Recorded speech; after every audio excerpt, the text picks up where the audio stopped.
At the heart of an industrial revolution is an innovation that changes everything. Building AI Boston sees artificial intelligence as a renaissance.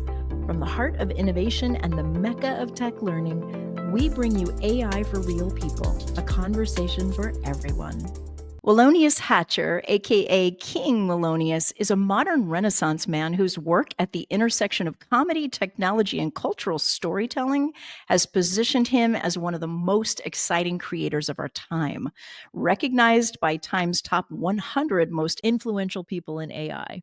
Willonius has become a trailblazer. He blends humor with cutting-edge technology to redefine what it means to entertain, inspire, and innovate.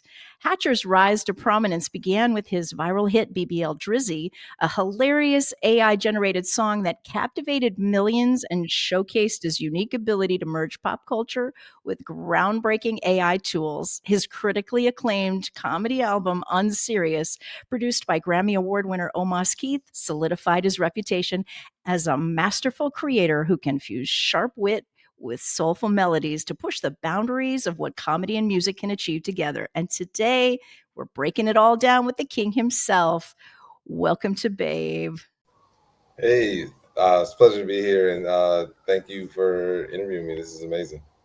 I'm so excited. Chris is excited. I hear some streets. I hear some street sounds. I got two New Yorkers in the house. Yeah, I'm in New York. I'm in New York. I hear it, and Chris is feeling nostalgic. I can see it, Chris. I am.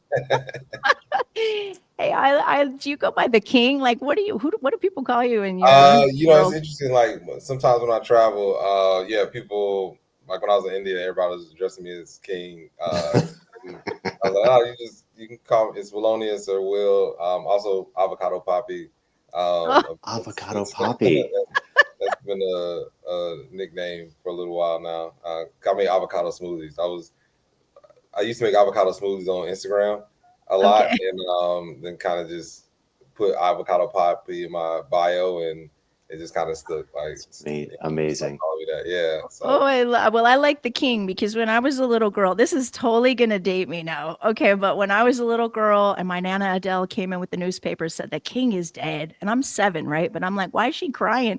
I didn't even know we had a king, and I think you should be the king because now kids will grow up knowing that, and that's you ride that wave as long as you want to, man. I love it.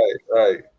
But I want to break it down. Like, what were you like as a kid? Were you into technology, sci-fi, and why did you end up in comedy? That's a whole lot. Very much into cartoons. That was probably like my biggest thing. It's just like I love just sitting in front of the TV and watching cartoons.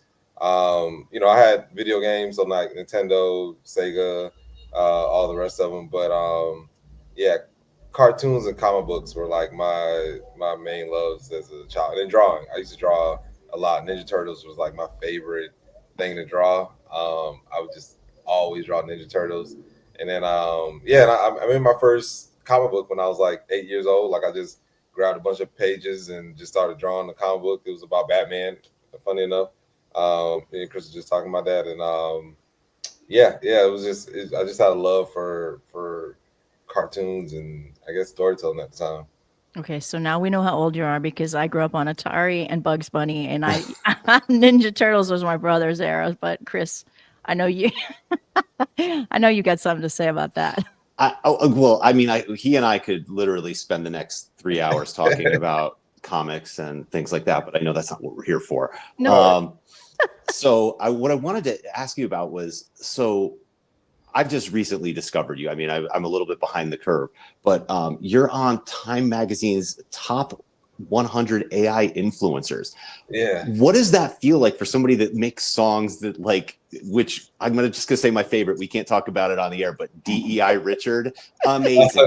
Amazing. Like you're making these songs and people are like sampling them, they're like blowing up viral. Like what's that feel like?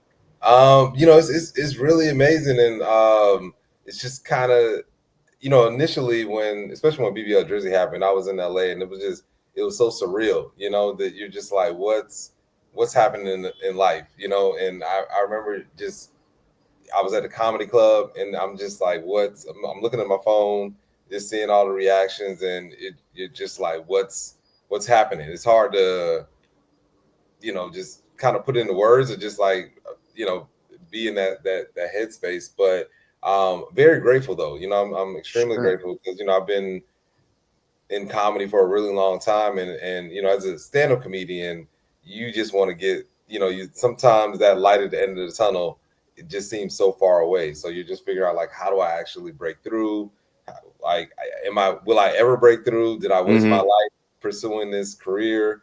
So to kind of get some recognition, and then to just be able to have like a global impact with something that you created, like to go from idea to manifestation is like really cool. And yeah, so I'm just extremely grateful that Yeah.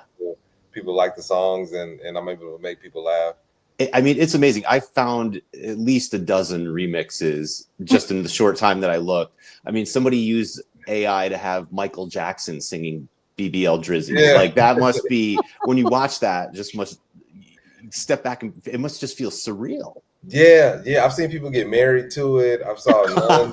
No, I'm serious. Yeah, there was a whole couple. They got married and they played BBL Drizzy while they were like walking out. Wow. It was a nun dancing to it. Duolingo. Obviously, I did. Drake jumped on the remix of it, which is unheard of for a rapper to jump on a diss track. Sure. So not to say that BBL Juicy really technically wasn't a diss track to Drake. It was more a celebration of the BBL, but Mm-hmm. Yes. um, but But it's like Grey Poupon. It's like it's how Grey Poupon is now. Everybody talks about that, but right, you are like the sidewalk under people's feet. That's how prominent it is.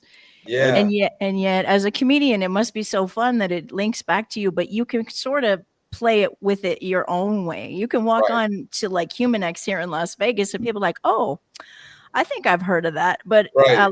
and I think as comic book heroes go, I think that's a very Batman move because you're Bruce Wayne, but you can be whatever you want to be in them. Right. It's very interesting because like the way everything played out with BBL Drizzy, Metro Boomin really blew it up. So a lot of people don't know that I actually made it. So for Hmm. me, like when it happened during in LA, I was in Netflix as a joke when everything happened. So I'm like they're playing it at Netflix as a joke. Like one of the Wow. singers, Masego, he during his performance, he did like a saxophone rendition of it. And I'm just in the crowd and like nobody knows that I made it. And I'm just sitting there like, wow, this is kind of cool, like to kind of because otherwise I felt like people would be all over my face. I literally had that during the Super Bowl weekend. One of my friends told some girls that I was like I made BBL Drizzy, and they were like maybe college age or whatever, and they got in my face with their cell phones like I'm with the BBL Drizzy guy, and I'm like okay, I'm just chilling, so I guess for my just like the way I kind of just live my life, I like to be on stage and do my thing, but other than that, I just like to relax and kind of not be too noticeable, just kind of Slip move. into your alter ego and Yeah. So it's very very blend in much there. like a Batman, Yeah. Bruce Wayne, or Clark Kent, Superman type Sure, of sure. situation. Hmm. Well, I think what's really cool, and this is building AI Boston, but I think it's cool that you actually have some street sounds going on. I think it's really cool that you have an MIT story from when the first time you went to a hackathon, and we talked about that offline. Can you go back and talk a little bit about that experience of being at MIT as a coder? Yeah. The first year I went was 2023. I was the MIT Reality Hackathon, and at the time I had just learned Unreal Engine, and I don't know how I found the website, but I came across it, and I was like, I want to do this because it was at the MIT, Media Lab. I knew that it was going to be so many, cool, interesting things happening there. And when I got there, I was a little intimidated because I was like, you're just surrounded around so many brilliant people. A lot of them were coding in Unity. I didn't know Unity at the Mm. time, so you just kind of have like imposter syndrome. But what I found, especially with the MIT Reality Hackathon, like it's such a inclusive environment. So you whatever skill set you bring to the table, you're able to contribute to a team. So some people are really good at storytelling. Some people are really good, product managers. Some people are really good at pitching. So it's just like, and then you have obviously people that are really great at coding. And then you come together as a team, and then you build something in a couple of days, and then you pitch it. And actually, so my first year we won we won $500 for a reality hack. Oh god, I'm forgetting the name of it was like a Shark Tank. Reality Tank is what they called it. So we did a pitch. We won $500 for our program. We created an AR fitness app, and then the second year I decided to do the non-competitive track, which was like we hacked the hackathon. So we did the community track, and we hacked the party. I did like a touch designer experience, and that was like super dope. And then last year we created a VR battle rap app where you rap to the AI in the Oculus, and it battle raps you until you go back and forth. And Wow. so that was really cool. And I made a video using AI. So it's one of my favorite experiences. So I got two. It's like Burning Man and MIT Reality Hackathon. They're like 1A, 1B, and yeah, I won't miss those two events for the You world. know, Like they're amazing. okay. So Boston loves you right now. That's a great shout out. We've done what we came here to do. So just know that I agree with you. I've been to MIT, and Mhm. and I say all the time about imposter syndrome. I'm a woman that started an AI show because I didn't want to get left behind. I did, Right. in all seriousness, my kid is my IT person, and I felt like if I don't know what's going on with Chris is laughing, he knows It's my girl. true. I know. She's very smart. But anyway, I just don't want to get left behind. And I think you're promoting the vibe that Boston is a state of mind. It's very inclusive. It's really, you can go to a coding event or a hackathon event and just be you and be authentic, which is Right. sort of the beauty of AI, right? I love Boston. Like last time I was at MIT, I was like, I need to start coming here like once a month. Now that I'm from South Florida, I moved to New York in September, but the community in Boston is so dope, and just the innovative events that are happening with like AI and music, and Yeah. just and it seems like there's literally like one of my friends, Chris, he's up there, and he has meetups all the time. He works with James Davis, Mhm. um, MIT professor, and yeah, it's just a great environment. Like I just everybody I meet up there is like super dope, and like again, like the events that take place like pretty much weekly are Mhm. just so innovative. So it's one of the best communities I've been a part of. I got going to the LA. LA has a lot of AI film stuff, but I feel like a lot of really innovative out the box things are happening in Boston, at least in my perspective, and the No. people are just phenomenal. So Oh, well, that's good to hear that. And between you and me, maybe we could bring a little Burning Man there, but I'm not going to say any more about I would love that. that. I would love that as well. Okay. Yeah. Um, Willonius, you mentioned before when you were talking about MIT when you went there that you had been using Unreal Engine. Hmm. What are some of the other tools that you've used to create these, the AI tools that you've used to create these songs, these little mini movies that you make? Right. So my favorite tool for music is Udio. That's what I made BBL Drizzy with. Yeah, that's my baby. I mean, Yeah. it made the biggest AI song of all time, So that's for music generation, UDO. For image generation, Midjourney is still the GOAT.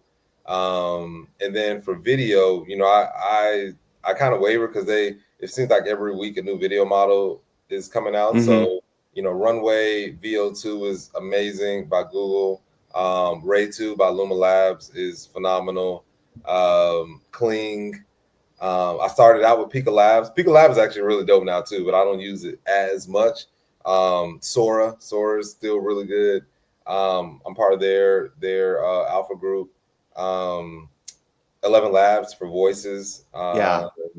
which is really good. Like that whole process took about 30 minutes to make the BBL Jeez. Drizzy song, which for 30 minutes and to change your life in 30 minutes is, who would have predicted that? But it was a culmination of just years of, 10,000. I definitely put about 10,000 hours of writing songs, Yeah. over the years, writing comedy songs, and then with Midjourney, I've generated well over 50,000 images, So and then just using the AI music tools to actually like prompt and make songs. So I guess all these skills that I not really knowing, just wanted to keep Right. doing You were it. just doing it for They all fun. came You didn't together at once. realize. Yeah. Yeah, and I was able to create something. So Thank you for that overview. I feel like we just got the Q lab, to use the Batman analogy. Thank you for showing us behind the curtain. And that's very generous of you. What I find so interesting about you is that you are, you're just generous with being open. I think that's the spirit of open AI.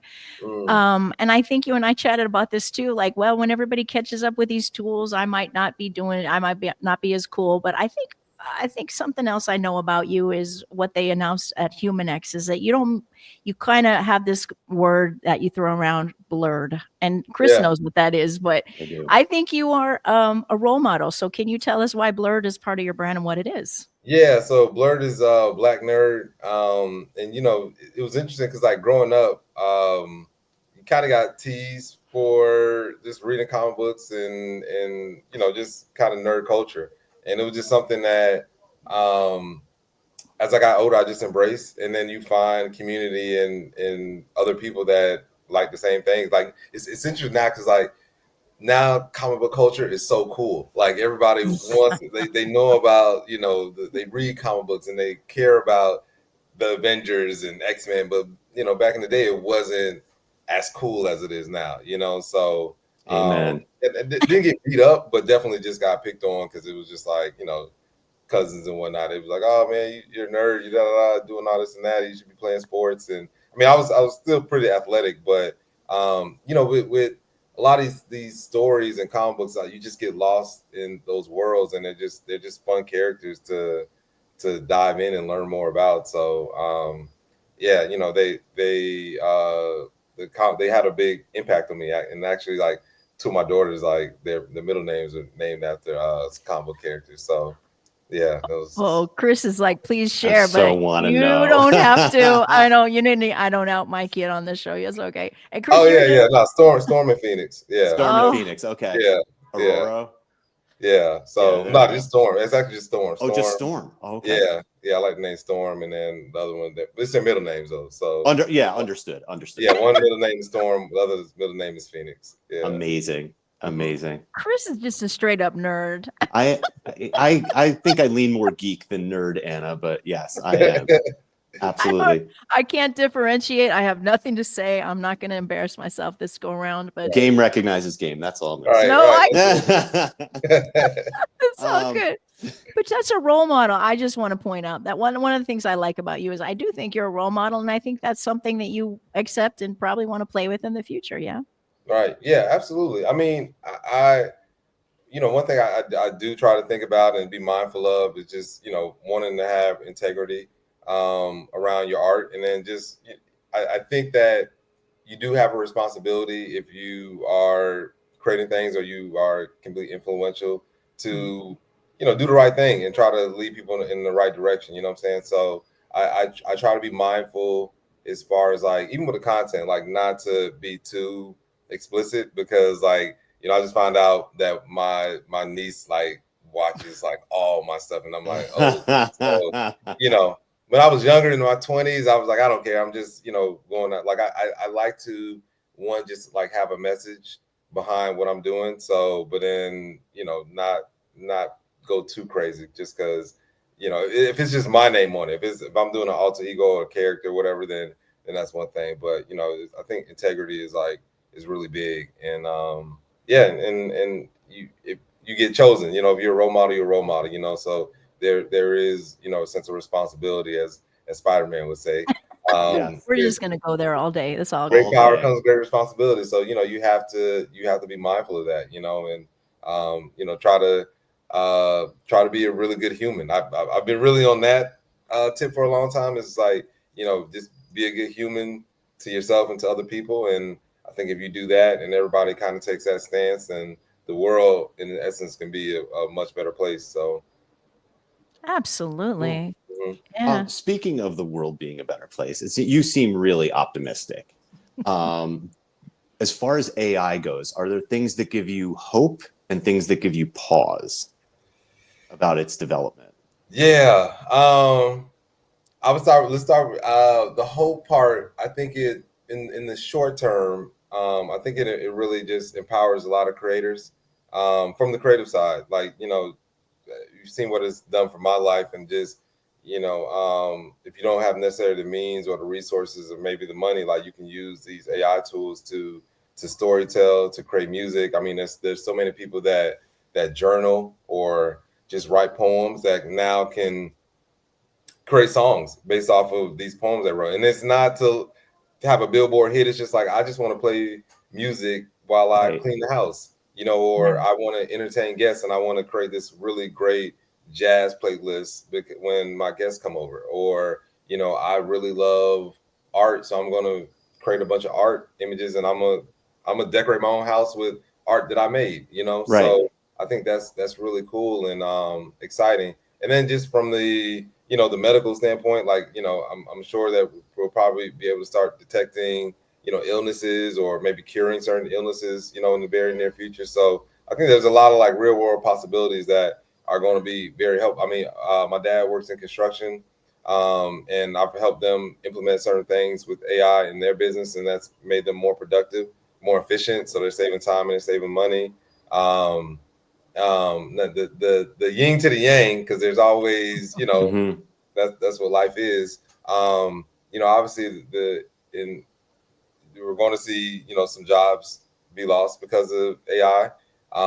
The optimist in me though would say that there would be jobs that would be created, just the same way, Yeah. you know 10 years ago there probably wasn't a such thing as a social media manager. 15 years ago it wasn't a social media manager. Now, social media manager can Social make media man. six Yeah. figures. So Exactly. but I do, you can't help but watch movies like Westworld and Black Mirror, Yep. and just see like, well, these are very real possibilities with AI, if they aren't regulated in a certain way, because Mm-hmm. there are bad actors out there and they'll use AI to scam people essentially. Sure. You're seeing that now where you can clone somebody's voice off of 3 seconds, make a Mm. phone call to the elderly, or not even the elderly, just anybody, and Yeah.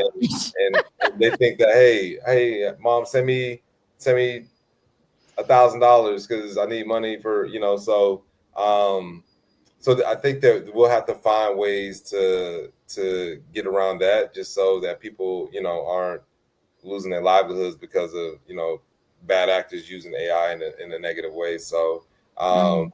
but I'm always I'm a glass half full type of guy, so I try to look towards like the positive sides of life. But Sure. you have to acknowledge that there's the yin and yang. You can't create any new technology without the bad side, and there's also the good side. Just sometimes we tend to focus on a lot of times we tend to focus on the Yeah. negative.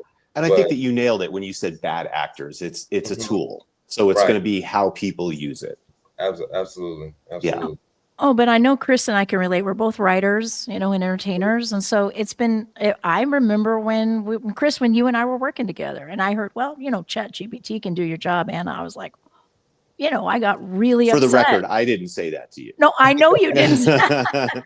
Because you're in the same boat and we're we got to look out for that, but I think there was a lot of confusion, which is why this show exists. I just really appreciate you coming in and breaking it down, because I think you're right, and I love the analogy bad actors too, because there are ethical considerations, but people like this, like you coming on this show chatting about it, I hope that everyone in the audience realizes, we're kind of raising the bar today with you. I appreciate Oh, you being here. thank you. And in the last minutes we have together, is there anything else you want to, shout out? What are you working on? You want to give us any big reveal? Yeah. So the big project I'm doing this year is BBL Drizzy the musical.